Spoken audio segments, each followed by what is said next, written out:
Hello, today we're going to read Chapter 7 of James and the Giant Peach. The two women and the small boy stood absolutely still on the grass underneath the tree, gazing up at this extraordinary fruit. James's little face was glowing with excitement. His eyes were as big and bright as two stars.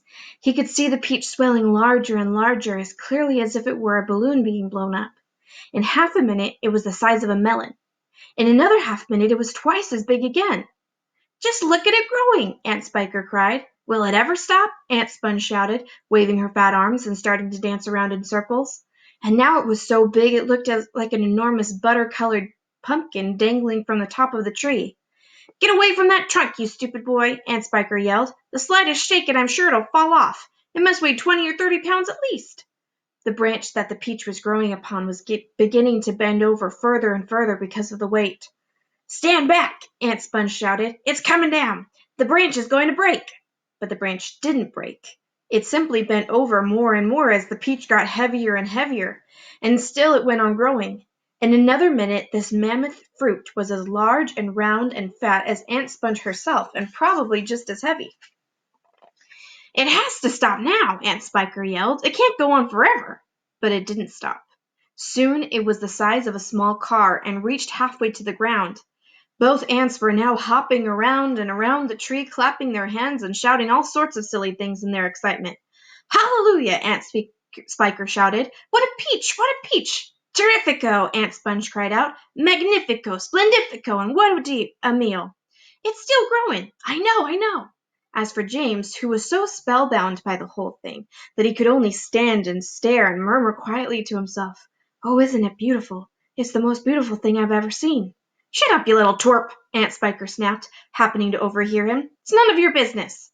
"That's right," Aunt Sponge declared. "It's got nothing to do with you whatsoever. Keep out of it." "Look!" Aunt Spiker shouted. "It's going even faster than ever now. It's speeding up." "I see it, Spiker, I do. Bigger and bigger grew the peach. Bigger and bigger and bigger. And here's a picture of the peach. If you look over here, you can see how big it is compared to them. Then at last, when it had become nearly as tall as the tree that it was growing on, as tall and wide, in fact, as a small house, the bottom part of it gently touched the ground, and there it rested.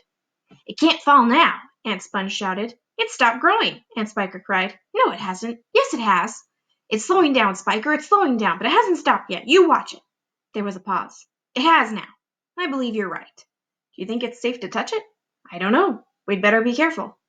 Aunt Sponge and Aunt Spiker began walking slowly around the peach, inspecting it very cautiously from all sides. They were like a couple of hunters who had just shot an elephant and were not quite sure whether it was dead or alive, and the massive round fruit towered over them so high that they looked like midgets from another world beside it. The skin of the peach was very beautiful, a rich buttery yellow with patches of brilliant pink and red. Aunt Sponge advanced cautiously and touched it with the tip of one finger. "It's ripe!" she cried. "It's just perfect! Now see here, Spiker, why don't we go and get us a shovel right away and dig out a great big hunk of it for you and me to eat?" "No," Aunt Spiker said, "not yet." "Why ever not?" "Because I say so." "But I can't wait to eat some!" Aunt Sponge cried out. She was watering at the mouth now, and a thin trickle of spit was running down the side of her chin. "My dear Sponge," Aunt Spiker said slowly, winking at her sister and smiling a sly, thin-lipped smile, "there's a pile of money to be made out of this if only we handle it right. You wait and see."